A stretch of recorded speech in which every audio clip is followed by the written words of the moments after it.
everybody, and welcome, all thanks to LD Mobile, this right around the country as we head towards, finally, the NBL 21 playoffs is NBL Overtime. Still one game to go. That's next. We'll get to that very shortly as well. Homicide, you will not believe this as I say hello to you. What's up, bro? I nearly wore that shirt. That would have been embarrassing. I'd like to see that. Liam Sandamaria, Studs and Duds out tomorrow. Looking forward to that. You good? I'm good, man. NBL.com.au and, of course, the NBL app. But we do start with some sad news. And the news over the course of the weekend that filtered back to Australia that Galen Young, 2010 Perth Wildcats Championship player and, of course, a former teammate and great mate of yours, Homicide, tragically passed away over the weekend. I'll leave it up to you, mate, to say whatever you want to say. My condolences out to his family, his twin sons. Galen Young was more than just a teammate for me. He was my brother. We talked a lot about the transition, life after the game, what we're going to be doing. He was coaching at Lane College. And after that, last season, he was coaching at Rockhurst University. And the whole plan was to funnel kids from New York City to his program. So that was the plan. We started early, recruiting kids to give them opportunity. He was a great guy. He was a leader. He was a protector for me. He was truly my big brother. A lot of times we throw that around, but that's what he really was to me. And when I first came to this country, he and Roselle were imports. And the bond that we had was tight. Although Roselle wasn't playing anymore and was injured, you know, that bond was inseparable. I didn't have to speak to him every day, and it was love as if we spoke every day. So I was heartbroken. You know, I've taken many L's the last year and a half, but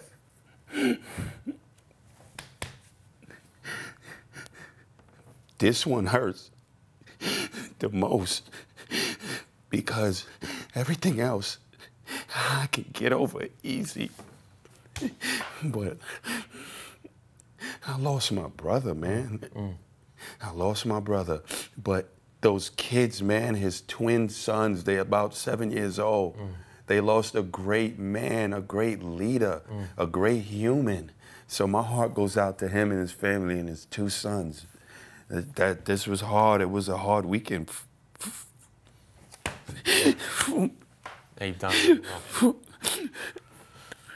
No, it must be just incredibly difficult, man. It's like you say, he's obviously had a massive impact on you, and if he's had a massive impact on you, you can imagine the kind of impact he's had on a lot of people over a period of time, and it's just heartbreaking what's happening, and the whole NBL community sends its love to his family and people like you who were really, really close to him. Well spoken, man, and we love you and we're here for you as well, as Liam just said, with everybody who's been touched by the tragic news over the last 3 or 4 days. Yep. And we send our wishes to everybody right around this country, and that's what basketball does. You have friends and family all across the planet. All right, you've done an amazing job to come in, you have. Corey, We and appreciate get into it. this show, man. You good to keep pushing through? Yeah. Hashtag NBL Overtime to get involved. I will ask, was it Galen Young who had that dunk bet with? Nah, that was Roselle. Mate, that was you throwing away money, just so we're aware, mate. Just so we're aware. Hey, let's get to these playoffs because we have got one game to go. Now, something extraordinary has to happen. Just so we're aware, let's set it up. Yep. Essentially, if Brisbane win by more than 80 points... I think it's 77. Oh, sorry, mate. I didn't have my graphics calculator ready to go. If it's more than 77. Now, I will say there has been a precedent. Has there? May 6, 1984. Right. It was the Coburg Giants who smacked around the Sydney Supersonics by 88 points. Yep. What day? Now, today's a Tuesday. What day do you think that game was held on? Oh, don't tell me. No, it was a Sunday. Absolutely nothing in common with this game. It won't happen, so we can probably lock it in. Benny Lewis ain't walking through that door. Almost had you. All right, let's start with Illawarra, though, because we know Illawarra are there. They're playing, and this is what we want as sports fans and basketball fans. The teams will be playing their best at the business end of the year. We had some doubts about the Illawarra Hawks doing that about 3 weeks ago, but they have ended the season brilliantly. They've earned their spot. Third, if the Bullets win tonight. Fourth, if it's the Phoenix. Liam Sandamaria, take us through this. Well, Corey, you said this from the very get-go, from pre-season, that this Hawks team was going to make the finals, and they've done it. And sometimes you can't see the forest for the trees. This is an incredible achievement. There was a point during the offseason where this team didn't have an owner, it didn't have anybody on the roster, and it didn't have a coaching staff. So to go from that point to the finals, now, obviously the ownership has done a terrific job. They've brought in the best coach in NBL history, and then they've been able to put together a roster. Now, they haven't been without their own adversity. Their two marquee players did not pan out, one because of form and one because of injury, and yet Gorgon, Tyler Harvey and co have managed to come together and do enough to make the postseason, and they're coming in great form as well. So you tip your hat to them. This was an outstanding result and a great celebration for all the basketball fans in Wollongong, the Hawkheads, on that night, and you tip your hat to that whole organisation. Yeah, everything you just said, Liam, and just shout out to Dory and the ownership group for getting it all together, and they did a remarkable job, you know, coming in last minute. Everything you said, the marquee players, you know, the leaders, one injured and one just underperformed, and to do it with a young cast and Tyler Harvey leading from the front. I mean, like we all knew, Brian Gorgon coming back into the league was special, but the league wasn't this tough, I believe, with this much talent. So, and he was removed for about, what, 10 years? Mm-hmm. So to come back in, it's like, let's really see if you are still that guy. And he proved that. And he has my nod for Coach of the Year because it wasn't like they had a team with a pool full of players that he could have selected from other teams. It was just, this is what we have. And we got to make this work. Mm-hmm. And for him to make that work with that team under the stress and this difficulties time in, time out with this season, there's tremendous props and respect to him. 1992, I might be grasping at straws here, okay? Mm-hmm. Going to the 92 NBL season, merger, a lot of uncertainty around the two Melbourne teams. Mm-hmm. Brian Gorgon is already at one of them. They make a grand final. In fact, they win it. Later in that decade, a lot of uncertainty. Southeast Melbourne Magic, North Melbourne Giants, he takes over, they make a grand final. 2009, a lot of uncertainty around the South Dragons around that time that ultimately led to, unfortunately, not being able to continue on. They make a grand final. Yeah. He's got in fact, to be fair, hindsight's a wonderful thing, but he's made the semi-finals every single year, and I'll put my hand up because even a month ago I thought they were going to miss out. Yeah. I'm an idiot. There, I said it. Gorgon just does this. Yeah, he does. Yep. He's amazing. And then you look at on the roster, what he's done with Sam Froling, putting him in a position to succeed. What he's done with AJ Ogilvy, giving him that leadership role, and he has been terrific. And then, you know, a whole bunch of other pieces. He took his time with a couple of guys like Isaac White in particular, Emmett Nark. He kind of managed him through the season to the point where he's an important contributor off the bench. And then, of course, Tim Conrad. Oh, my God, unbelievable. What a contribution from him at the end of this season. So, look, the GOAT just doing GOAT things. And coming into the season, he said, I've always had defensive-based teams. This is full of offensive weapons, high-flying athletes, and it's going to be fun to watch. And yet, he's turned them into one of the best defensive teams in the competition. Hats off to him. Now, it must be said that a week ago we sat here, we were excited about this last weekend. And then Wednesday night happened, and Brisbane had a great second half and knocked off Southeast Melbourne Phoenix in front of 0 fans of the Snag Pit. And then Southeast Melbourne Phoenix went and ruined so much of it by winning in New Zealand, but they were brilliant and they well and truly, almost 99.9% have locked away their playoff spot. They were outstanding. And Kiefer Sykes' first half, I'm going to you here, Homicide, because you keep telling us when this man gets going, they're a much different team, we all agree, and they're a much different team, in particular, in the first 20 minutes. 29, 7, and 5. I'm going to tell you the most important thing about that. The 2 eggs that he laid prior to this game. Played against Cairns, gave up a lead, and they took a L. Played against Brisbane, took a L, had a lead. And it was because he underperformed. I'm calling him out. As an import, he was supposed to not allow that to happen, and he did. Twice. He had to come out big. He could not allow this game to slip, and also, he didn't want it to go down to the end to where potentially Brisbane could knock them off at home. That was really the danger game. So shout out to him. I watched the documentary that he has. It's on Amazon Prime, The Chi. This man is a leader. He's been anointed from a young child. I watched it and I was in disbelief at how mature he is and was at such a young age, at 18, 17 in high school, talking about, yeah, you know, if basketball will take me but so far, but, you know, I want to make sure I get my degree and graduate college. And he was a leader from the beginning. And to come from Chicago, if you do not know about Chicago, watch this documentary. You'll understand how tough it is and how many L's he was taking, not personally, but kind of was because it was friends and families. You know, and listen, man, Chicago, it ain't no joke. And for him to have that leadership and fortitude, and he didn't lack foresight and just continuing to stay in the gym and work hard, it's a testament. I'm seeing it today. And that's why I posted it about his documentary. It's a must-see. And if you can understand him, you need to watch this to understand who this man is in depth. So shout out to him. Great signing, great performance. In a big moment, stood up. He was killing them. Timeout, Dan Shamir. Kiefer Sykes is killing us. They're constantly trying to make adjustments and they couldn't get it done. And big performance from him. And the Southeast Melbourne Phoenix, people, I don't know why they don't get the love that they deserve.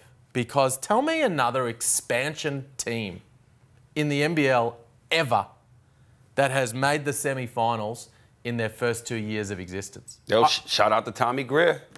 Tommy Greer, Rowan Short, Simon Mitchell, Mitch Creek, the four pillars of that organisation from the very start. That's an incredible effort. Huge. Facts. I mean, Facts. You can talk about some merged teams that did that. You can talk about some teams that changed their name, like Melbourne United, but a team just started from absolute zero. The Hawks are not too dissimilar, just quietly, with where they came from during the off-season. But that's an incredible achievement. The other thing is, in terms of like Coach of the Year and whatnot, I mean, Simon Mitchell cops it from left and right. I don't know why. Put your hand up anywhere. I mean, there's one hand up for people who thought this team was going to make the finals at the start of the season and yet doesn't get the love that they deserve. Hats off. And that's a dangerous team. You do not want to play them in the finals right now. You know why they're dangerous? Because they're unpredictable. Okay, and they can throw in... Their first half against Cairns was actually really decent last Wednesday night, and it was tracking. I'm not sure if either of you two were with me on that game. No, I think it might have been Copes and Gacy, but we got to halfway and we're like, this is what's going to happen. Southeast Melbourne Phoenix will play this way. And then they give us 6 minutes of absolute stinking basketball and Brisbane take the game over and ultimately win the game. But they're unpredictable because if they get on that roll, in particular on a three-game series, you don't want to meet them because if Brockhoff goes hard and finds that stroke and then all of a sudden Mitch Creek does Mitch Creek things and Kiefer Sykes goes nuts. Next thing you know, you're down one game knowing desperately you've got to somehow win. It might be on a neutral court if you're Melbourne United, knowing you've got to get going. Of course, there's a fair bit of irony there because it would be a neutral court somewhat anyway. But in the end... Essentially, this is a team that you don't want to meet. Inconsistency has plagued them at different points. It's an incredible effort. Now they get an opportunity at their first ever franchise and playoff spot and an opportunity to go all the way. But the thing that's important is, you mentioned Melbourne United. They win today, they're in third, correct? They finished third. I'm sure they're aiming for third because you would rather match up against a cottonless Wildcat team versus a fully stacked Melbourne United team. Hashtag NBL21, hashtag ETE, expect the unexpected as the players arrive. Which, while we're at it, before we move off Illawarra and Southeast Melbourne, and while you're talking about those potential matchups, it brings into... I'm really curious as to what happened with regards to Tyler Harvey and the Hawks in their final game against the Sydney Kings. Because how really hurt was he? Or was that just like, you know what, he's played a lot of minutes, it's a big load, let's take the opportunity to rest him. Big game, big result. They win that, they lock in third. They're taking on a cottonless Wildcats in the semi-final series. They drop that game, Tyler Harvey doesn't play. Now Southeast Melbourne have the opportunity to get that spot. Do you think that someone made a mistake within the organisation to be unsure as to how it plays out in the next 3 or 4 days? Because, right, the playoff spot is wrapped up, okay? And there was no inclination that Tyler Harvey wasn't going to play. In fact, he was named as a starter, right? Yes, he was. So, is it a simple... I'm just trying to find something that... I think most people watching the Phoenix in their previous couple of games thought they're probably not going to win their last 2 games. Now, maybe they don't. Maybe they lose to Brisbane tonight, but... That's a massive risk to take. I think knowing you get a fair bit of time off the back of it. Yep. So you play, and you're not playing for at least a week. Yes. On the back of it. I think in a situation like that, they may have just been like, we in finals, we lock it in, we don't care who we play. But we know let's just rest him because the last thing we need is for him to get injured. That's just how I'm looking at it. What do you think about that? Because South East Melbourne are in a not too dissimilar situation. So, in fact, maybe even more so because their first final is going to be in 2 days' time. So would you go, well, we're in, let's rest Kiefer Sykes-Mitchell? I say, this is actually a final because the chance to play a Cottonless Wildcats instead of a Melbourne United is a prize worth fighting for. And you know who's rolling? The Illawarra Hawks and Tyler Harvey. Why do you want to stall any of that momentum? It was strange. It was strange. Now, they are there, and I'm sure Brian Goorjian and the crew believe they can beat anyone, so... Well, he's the GOAT. He most certainly is. However, if it is South East Melbourne Phoenix who lose tonight, or if it's Illawarra, they're going to take on a Melbourne United team who wrapped up... Now, you got in a bit of... What is it, minor... What's the correct pronunciation? Is it minor champion or regular season champion? Well, what does NBL use? They use regular season champions. Yeah. The United have finished off beautifully, right? They're playing well. They had a different, talking starting fives, they had a bit of a different starting five in Adelaide, and in the end, it absolutely made no difference to how it all played out. Talk to me. I'll start with you, Homicide. What do you see from... In fact, I'll throw this to you. Scotty Hopson. How big of a difference has he made to how he's playing now? X factor. It's been an up and down season for him. It's been very difficult to go from being the man to third or fourth option. Very, very difficult. I think that he's handled it as best as he can, but he knows now it's money time, right? The only thing that would make sense of this season for him is winning a title. And he knows I can play my best basketball in 3 weeks. You know what I mean? The turbulent time has passed. Me coming off the bench, I'm a huge X factor for this team. They will basically win it easily or win it difficult, depending on how he's playing. And he played very well against Adelaide, and I just think that he's the biggest X factor, whether they win it easy or the hard way. They're in an unbelievably good spot right now, aren't they? I mean, apart from being able to play at home in front of their home fans, and apart from having Jack White on the floor, of course, but I think, you know, the whole organisation has moved on from having him as part of the team this season. They are just in a perfect place as far as their team is concerned. In terms of how everybody's playing, everybody understanding their role, everything is set up for them to go all the way. If they don't win the championship, they're winning it. They're winning. I think they will. I think they will. But everything's been geared. Everything's outside of not playing. You know, no one wants to play in neutral territory. No one wants to play away from home, away from their adoring fans. I don't think it makes a difference. Don't make a difference. I think they'll still win the championship. Plus, they're road warriors, right? Yeah. Hey, I did say at the start of the year, if Scotty Hopson keeps speaking to Scotty Hopson, if he keeps playing like, or he's having this type of output like he did early in the year, they can't win the championship. And now we're seeing a Scotty Hopson. Different tweet from last year, of course, as Homicide alluded to, but he is on fire. I want to give a shout-out, too, to the Perth Wildcats. The pink jerseys there for an unbelievably great cause, raising money for breast cancer, and the very fact is that they actually look great. I actually really like the jerseys. So big shout-out to the Wildcats, and they've done it for a number of years now, and it is a great cause. So kudos as they gear up to host the first final come Thursday night. All right, Brisbane are going to fall short. We know they're not going to be in the playoffs. We know that they've got a new coach. Now, Olgun Ulick a couple of days ago did tweet. They've got a new coach. Are you 100%? Well, we get to that, right? Let's talk about them falling short. Okay, go on. First. Andre Lamanis' farewell campaign.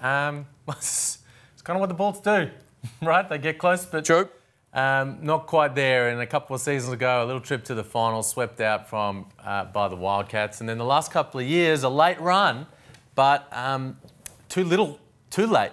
I liked what they brought toward the end of the season. And, you know, Nathan Sobey's had a terrific year. Everything changed for the Bullets when Vic Law went down. They were absolutely firing on all cylinders, coming out of the cup. And Law and Sobey were killing. Everybody else was finding their spots outside of that. And then that injury kind of really ruined their season. Yeah, they weren't able to get enough done, I don't think, to get there. And Andre Lamanis on his way out has made a little comment towards the ownership, Kevin Martin and his crew, saying, look, if this is who we will continue to be, this club will continue to be, unless the budget is put at a point where you want to win the title. Just on that, okay, the roster they put together, now can they afford Vic Law and Lamar Patterson? Probably not. Well, hang on, but they signed Lamar Patterson to play with Vic Law, right? Yeah, but you signed Lamar Patterson at that point. That's not Lamar Patterson at his highest price. Still wouldn't have been overly cheap. We just put the graphic up. But we'll get to that in a split second. But okay. I understand what Andre Lamanis is saying, and I'm sure. But I'm like, if you can get Lamar Patterson and Vic Law, which they were both signed, I get it was a different time, and maybe Lamar was a little cheaper. But essentially, at that time of the NBL Cup and Lamar coming in, we were all raising hell that they were going to be a really good team. That is a roster you would think that can contend for a championship, is it not? Oh, I thought they were going to be in the mix. They were going to be in the mix at that point. But look, I mean, he also has a point. They have operated at a lower budget to other teams, and that makes things very difficult. You have to really get everything. You have no room for error or margin for error in that case. Which was proven. I have no doubt what Andre Lamanis says has a great deal of foundation to it. I'm just like, at different points in this year, they put together a roster that we thought if everyone stays fit and healthy, and that's a big knock on wood, and you mentioned the wriggle room there, the fact is that in the end it didn't happen. But you put Vic Law and Lamar Patterson in a team with Nathan Sobey, and Matty Hodgson continues to play well, and next thing, who knows what happens. All right, let's talk about that. Throw that back up. Sorry, my apologies. I started with it and then I delayed it. James Duncan's linked to the head coach role. You did drop it Saturday night as a little tidbit while we were commentating the game together. You believe that to be done? Look, Olgun is the newsbreaker, man. And if he's saying it, then I'm buying it. And as I mentioned on the broadcast, he'd interviewed and he was, they were really impressed with what he'd brought to the table. And look, Will Weaver, then Adam Ford, both spoke really highly of what James Duncan had brought to his role as an assistant in Sydney. And looks like the Bullets are keen to make him their man. All right, so that means Cairns and Sydney are still looking for new coaches as we head into the off-season. What are you hearing, anything? No, it's kind of quiet in that regard right now. Sydney had their awards night last night, and look, nothing necessarily to come out of that in terms of their coaching position. And Cairns is a bit of wait and see. Olgun Ulich has also suggested that Adam Ford is the front runner in that regard, and we wait and see. But it's interesting, Brisbane Bullets. I mean, we thought CJ Bruton was going to be right in that mix. I mentioned Judd Flavel from the South East Melbourne Phoenix. I'm pretty sure he was one of their closely considered candidates as well. But no official word from the club as yet. But that's the suggestion from Olgun Ulich. And big congratulations, Casper Ware Jr., the MVP of that Sydney Kings team in the awards night you spoke about last night. All right, finalist time. Ready for this? Rather than me reading it, throw it up there, guys, out the back. There we go. So these are the top three vote getters. These are the top three vote getters in all the major awards. You see most valuable player there, best six man, coach of the year, defensive player, of course, the Damien Martin Trophy, most improved, and, of course, the rookie of the year. Homicide. Give me one right now that's going to ruffle some feathers outside of Tyler Harvey being MVP.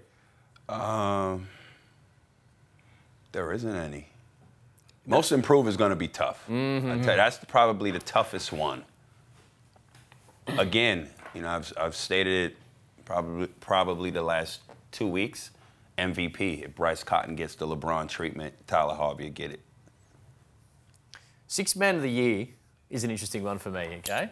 Yeah. Have a look. So, I think there's a big snub from sixth man of the year. Hit me. Ben Moore. I agree. He was my sixth man of the year, the middle of the year, when we went through what it was like. So if you look at all Melbourne guys, 2 United, 1 from South East Melbourne Phoenix, do you look at Kyle Adnam, who's been outstanding in that role, or do you give it to the best player who right now is really getting that team going in Scotty Hopson? That is a very hard way, because it's a different interpretation of how you actually look at what makes the best six man of the year award, I think. Well, I did my own kind of voting yesterday, just for I helped kind of establish some nominees for some of these awards as part of the panel. But then when I looked at those and did my own 3-2-1s, I had Ben Moore as my best six man, over Luala Chul, over Hopson, over Adnam, and he's not in the top 3 vote getters, which is interesting. He has been sensational, highly efficient, 3rd in the league in offensive rebounding. Can't get a look. I want to, I'm not sure if this is you, Liam, or whoever it might have been, but I want to give a big shout out. I think Hunter and Froling are going to fight out most improved, and it probably will be Froling just. I want to give a shout out because too often, I think in basketball awards around the world, we don't actually say a guy's gone from good to being elite. And that's how you could look at Finn Delaney, who had a really good year last year when he wasn't injured, when he got going late in the back of the year. He's been in Summer League. He's been right there on the periphery, of course, playing for the national team. And he went from good to an all-NBL, at a minimum, second team this year. So I like the fact that he is involved in that as well. Any last thoughts on the side before we move on? Joe Lualacho plays the least amount of minutes, and his numbers compared to the minutes that he's playing is big. I think he'll win it from here. Do you? Yeah, he'll win that. Best defensive Justin player. Simon to get that. Does he play enough minutes? Mitch Norton, that's going to be close. Does Simon That'll be play close. enough minutes to be the Damien Martin Award? Of course he does. Yeah, I mean, he has some games where they go in a different direction. They're getting it done defensively without him. He's been a great defender all year long. He's a great defender. I'm just not certain, because you're right. They still somehow get big stops sometimes when he is on the bench for whatever reason that is. I think it'll be Mitch Norton. I thought Abercrombie, our good mate Peter Hooley, pushed that earlier in the year, but I think he might just miss a. I thought Sunday Detch would be on the podium ahead of Abercrombie in the end, but he misses out. Trevor Gleeson, Brian Gorgon, that's going to be a close count for Coach of the Year. Yeah, it will. Good luck. All right, all thanks to JD Sports, of course, our undisputed king of trainers. They bring us the sneaker of the week. And this man, Xavier Cooks. Nice. Do you know what they are, Homicide? Kobe's. You're the fashionista. Have they got a particular name? Because they look like Bumblebee. They do look. They look great. Those are the Bruce Lee Kobe's. Bruce Lee Kobe's, are they? Yep. There you go. Man, they're good. I tell you what, I'm actually going to hold Xavier Cooks in that conversation for a split second. But as we do know, those are fire. They are very, very much so. Now, you ready for this? Here we go. Come JD, on. sneaker of the week. Hold on. MA2 Concord release. It's a takedown of the iconic and one of the all-time greatest Air Jordan 11 colourways, of which Liam and I definitely both had pairs when we were going head-to-head as under 16s 25 years ago. Then you've got a little Air Max thrown in there as well. The Concord-inspired heaters will be available this Friday online and at JD stores to cop your pair. Do not stuff around. I'm telling you right now, get on jd-sports.com.au. Killing. Week after week. I'm not allowed to leave early to get them, but hang on a second. Hold on, what's going on here? I'm getting the app. I'm getting the JD Sports getting the app. So at the moment, well, I've got the app. I'm getting it open. So at the moment, we get or jdsports.com.au. Okay. I don't know what more you need me to do. Can I take a moment? Yes, please. I want to shout out my man Hugh Bainan. Can we get a close up here and a look at this? Born in Black, his new book about the test centurions for the Tall Blacks. Great read. The guys that have played 100 games for the Tall Blacks over there in New Zealand, you're talking about Pero Cameron and Paul Hanare and Mark Dickel, my former teammate from the Victoria Titans. All of the guys in there have played in the NBL.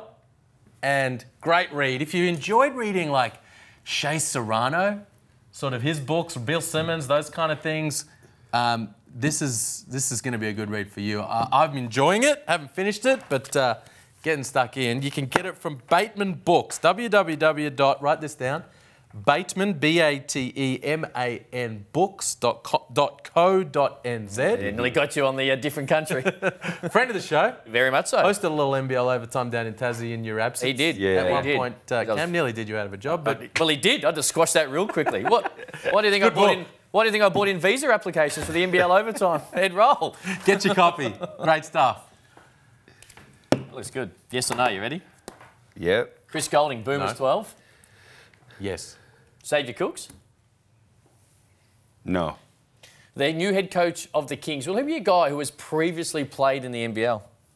No. Does Jack McVeigh need a new home? No. Lamar Patterson and Vic Law. That's a short off-season. If you're the Brisbane Bullets, you're signing these guys and saying, guys, you've got 1 month out of the country and going home, and we understand the world we live in, but let's get back here and get this thing going. Yes. If the Sydney Kings and Brad Newley can't sort it out to go next year, would Brad Newley be a great pickup for the Jack Jumpers? Yes. I agree. That's yes or no. All right, big game. Can you believe this? We have gone through... We haven't missed a show. For people who watch NBL Overtime, and we love you and getting involved, the very fact is that while last year was happening, we did the show each and every week. And we look forward to this exact moment, the moment where we can say, you know what, we've got one game to go and then the playoffs start in 2 days. But we can't really talk about the playoffs tonight, so how about we do this? What? Should we do a podcast or something? Should we do a podcast between tonight and Thursday for the playoffs? I'm down. You down? I'm down. Thank you. Hey, mate, thank you for coming in. It was a very hard time. We appreciate what you did. Yep. Thank you, my man. Hashtag NBL Overtime. That is